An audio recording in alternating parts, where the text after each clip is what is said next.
మరొక్కసారి నేను రిపీట్ చేస్తా ఉన్నా, ఆషామాషిగా తీసుకోవద్దు, రేపు పొద్దున మళ్ళీ ఇబ్బందులు వస్తాయి.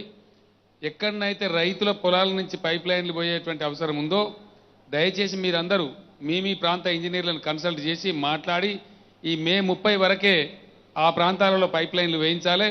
మిగిలిన రోడ్ల వెంట వెళ్ళే పైప్ లైన్లు ఏ సీజన్లో అయినా వేసుకోవచ్చు. రైతులు పంటలు వేసిన తర్వాత మనకు ఇబ్బంది జరుగుతుంది కాబట్టి దాని మీద అందరూ కూడా శ్రద్ధ పెట్టాలని చెప్పి నేను మనవి చేస్తా ఉన్నా. మిషన్ కాకతీయ ఇంకొక 15 రోజులే మనకు చేసుకునే అవకాశం ఉంది. అది కూడా దయచేసి పూర్తి స్థాయిలో అందరు దృష్టి సారించాలని చెప్పి నేను మనవి చేస్తా ఉన్నాను. ఈ రకంగా ఇరిగేషన్ ప్రాజెక్టుల విషయంలో కూడా చాలా వరకు రైతాంగం మనకు సహకరిస్తూ ఉంది. భూసేకరణ విషయంలో కానీ ఇతర విషయంలో కానీ మీరందరూ ఎక్కడి వాళ్ళు అక్కడ అవసరమైన సందర్భంలో దానిలో పాత్ర వహించాలని చెప్పి నేను కోరుతా ఉన్నాను. మరొక్క మారు జిల్లా మంత్రులకు నా మనవి, జిల్లా పార్టీ అధ్యక్షులకు కూడా జిల్లా పార్టీ కార్యాలయాలు వెంటనే స్థలాలు ఏర్పాటు చేసుకొని ఆ కార్యాలయాలకు వీలైనంత వరకు శంకుస్థాపనలు ముగించాలని చెప్పి కూడా ఈ సందర్భంగా నేను కోరుతా ఉన్నాను. పార్టీని ప్రభుత్వాన్ని రెండు జోడుగుర్రాలలాగా తీసుకొని పోవాల్సిన అవసరం ఉంది. ఈ సందర్భంగా ఈ ప్లీనరీ వేదిక నుంచి మీడియా ద్వారా నేను ప్రజలకు, టీఆర్ఎస్ అభిమానులకు ఒక అప్పీల్ చేస్తా ఉన్నాను. ఈ మధ్య ఎందుకంటే పార్టీ నడపడానికి పార్టీకి నిధులు కూడా అవసరమవుతాయి. టీఆర్ఎస్ పార్టీకి సంబంధించిన ప్రజాప్రతినిధులందరం కూడా 1 నెల వేతనాన్ని పార్టీకి విరాళంగా ఇచ్చాం. ప్రజలకు కూడా ఆ రోజు అప్పీల్ చేశాం, కానీ ప్రెస్లో అది తక్కువ డామినెన్స్తో వచ్చింది, అందరికి పోలేదు. మన పార్టీ కార్యకర్తలు కానీ పార్టీ యొక్క అభిమానులు కానీ పార్టీ 4 కాలాల పాటు ఉండాలనుకుని కోరుకునే పెద్దలు కానీ ఎవరైనా సరే 100 రూపాయల నుంచి పైబడి ఎవరికి తోచినంత వారు దయచేసి పార్టీకి విరాళాలు అందించవలసిందిగా మేము కోరుతా ఉన్నాం. ఆ విషయాన్ని నేడో రేపో పార్టీ కేంద్ర కమిటీ పత్రికల ద్వారా ఏ అకౌంట్కు పంపించాలనేది అడ్వర్టైజ్మెంట్ రూపంలో కూడా దాన్ని తెలియజేయడం జరుగుతుంది.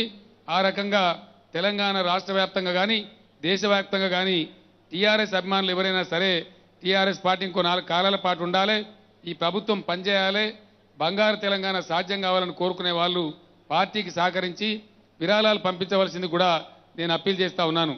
గౌరవ శాసనసభ్యులు, పార్లమెంట్ సభ్యులు, మంత్రివర్యులు, జిల్లా పార్టీ అధ్యక్షులు, డీసీఎంఎస్ చైర్మన్లు, జడ్పీ చైర్మన్లు, డీసీసీబీ అధ్యక్షులు ఇప్పుడు సాయంత్రం జరగబోయే బహిరంగ సభలో మీరందరూ కూడా స్టేజ్ మీదకి రావాల్సిన అవసరం ఉంటుంది. అందరూ కూడా దయచేసి 6:30 కల్లా టంచన్గా అక్కడికి చేరుకున్నట్టయితే అందరం కూడా వేదిక మీద ఉండే అవసరం ఉంటుంది. కాబట్టి అందరూ క్రమశిక్షణతోని అక్కడ చేరుకొని ఈరోజు తుదిఘట్టమైనటువంటి బహిరంగ సభ ద్వారా మన కార్యక్రమాన్ని ముగించుకోవచ్చు. ఆ రకంగా 6:30 గంటలకు అందరూ స్టేజ్ వద్దకు చేరుకొని స్టేజ్ మీద ఆశీనులు కావాల్సిందిగా శాసనసభ్యులకు, శాసన మండలి సభ్యులకు, పార్లమెంట్ సభ్యులకు, జిల్లా పార్టీ అధ్యక్షులకు, డీసీసీబీ, డీసీఎంఎస్ చైర్మన్లకు, జిల్లా పరిషత్ చైర్మన్లకు అందరికీ కూడా నేను మనవి చేస్తూ ఈరోజు ఈ ప్రాంగణాన్ని ఇంత బాగా గొప్పగా ఏర్పాటు చేసి ఖమ్మం నిజంగా చాలా వేడిగా ఉంటుంది, ఎంత ఇబ్బంది జరుగుతుందో అని అనుకున్నాం. కానీ స్ప్రింక్లర్స్ పెట్టి కొంచెం వేడిని తగ్గించి చక్కగా ఈ కార్యక్రమం జరపడానికి ఖమ్మం జిల్లా పార్టీ, ఖమ్మం జిల్లా మంత్రివర్యులు, ఖమ్మం జిల్లా శాసనసభ్యులు, జిల్లా పార్టీ అధ్యక్షులు బేగ్ గారు, ముఖ్యంగా మన కేంద్ర నాయకులు రాజేశ్వర రెడ్డి గారు అందరూ కూడా శ్రమించి గొప్పగా ఈ కార్యక్రమాన్ని ఏర్పాటు చేసినారు. వారందరికీ కూడా మనందరి తరఫున పేరు పేరున వారికి ధన్యవాదాలు తెలియజేస్తూ ఉన్నాను.